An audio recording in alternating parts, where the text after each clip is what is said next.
Assalamualaikum warahmatullahi wabarakatuh. Saya Nasila Ifa, mewakili kelompok 2, bab 6, akan menjelaskan menguatkan kerukunan melalui toleransi dan memelihara kehidupan manusia. Kelompok 2 yang beranggotakan Lintang Juliana, Lidiana Nur, Nasila Ifa, Rani Ismawati, dan Yuin Putra. Pada pembahasan materi ini, fokusnya adalah Quran Surat Yunus Juz 10 ayat 40-41 serta hadis tentang toleransi, dan Quran Surat Al-Maidah Juz 5 ayat 32 serta hadis tentang memelihara kehidupan manusia. 1. Mengkaji Quran Surah Yunus Juz 10 ayat 40-41 tentang toleransi.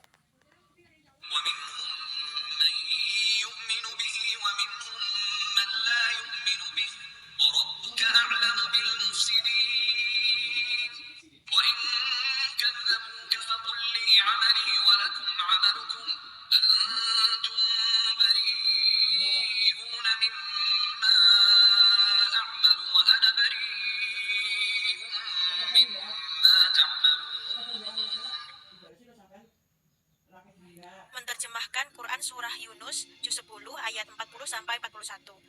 Dan di antara mereka ada orang-orang yang beriman kepada Al-Quran, dan di antaranya ada pula orang-orang yang tidak beriman kepadanya. Sedangkan Tuhanmu lebih mengetahui tentang orang-orang yang berbuat kerusakan. Dan jika mereka tetap mendustakanmu, Muhammad, maka katakanlah bagiku pekerjaanku dan bagimu pekerjaanmu. Kamu tidak bertanggung jawab terhadap apa yang aku kerjakan, dan aku pun tidak bertanggung jawab terhadap apa yang kamu kerjakan. Pengertian toleransi. Sifat toleransi di sini maksudnya bersifat atau sikap menenggang, menghargai, membiarkan, membolehkan pendirian, pendapat, pandangan, kepercayaan, kebiasaan, kelakuan, dan sebagainya yang berbeda atau bertentangan dengan pendirian sendiri. Dari pengertian tersebut, kata kunci dari toleransi adalah menghargai orang lain yang berbeda baik pendapat, kepercayaan, kebiasaan, dan sebagainya. Dengan pendirian sendiri, orang yang toleran adalah orang yang memiliki kesabaran, kelapangan dada, dan daya tahan. Dari Ibnu Abbas, ia mengatakan seseorang bertanya kepada Nabi, ajaran agama Islam apakah yang paling dicintai Allah? Rasulullah menjawab, ajaran yang Al-Haniyah dan Al-Samhah. Hadis riwayat Ahmad. Maksud Al-Haniyah adalah ajaran kebaikan yang jauh dari keburukan atau kebatilan. Sedangkan Al-Samhah itu toleran, adalah perilaku yang memudahkan, tidak mengandung ajaran yang memaksa atau memberatkan umatnya. Contoh-contoh sikap toleransi.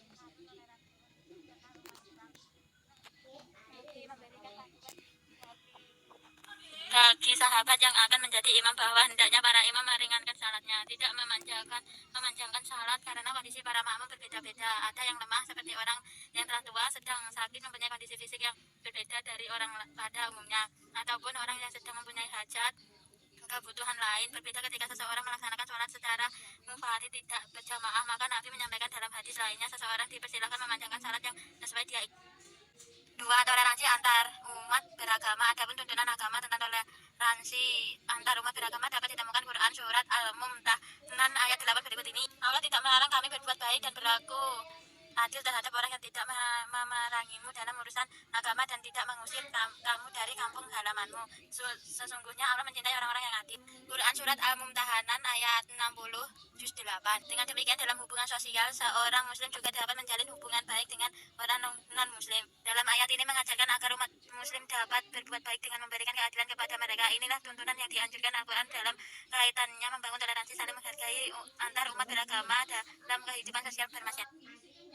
Toleransi dengan agama lain. Kalian biasa belajar dari Sunan Kudus, himbauan Sunan Kudus untuk tidak menyembelih sapi sebagai lauk di kedai-kedai makanan. Hal ini sebagai bentuk toleransi terhadap pemeluk agama lain. Himbauan tersebut sama sekali tidak mengorbankan keyakinan agama Islam, tetapi bentuk pengorbanan sosial terhadap pemeluk agama lain. 2. Mengkaji Quran Surah Al-Maidah Juz 5 ayat 32 serta hadis tentang memelihara kehidupan manusia.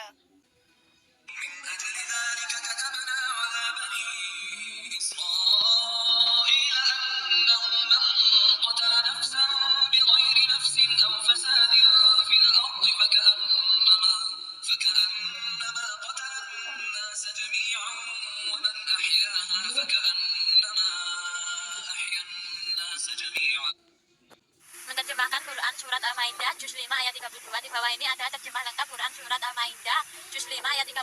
Karena itu kami tetapkan suatu hukum bagi Bani Israel bahwa barang siapa membunuh seseorang bukan karena orang itu membunuh orang lain atau tahu bukan karena berbuat kerusakan di bumi, maka seakan-akan dia telah membunuh semua manusia. Barang siapa memelihara kehidupan seorang manusia, maka seakan-akan dia telah memelihara kehidupan semua manusia. Sesungguhnya para rasul kami telah datang kepada mereka dengan membawa keterangan-keterangan yang jelas, tetapi kemudian di antara mereka setelah itu melampaui batas di bumi. Menganalisis kandungan Quran Surah Al-Ma'idah Juz 5 ayat 32 dan hadis tentang memelihara kehidupan manusia. 1. Tafsir Quran Surah Al-Ma'idah Juz 5 ayat 32. Ayat ini menurut Ar-Marawi menunjukkan keharusan menjaga persatuan dan memperhatikan kemanusiaan dalam kehidupan sosial, serta menjauhi dari sesuatu yang membahayakan individu.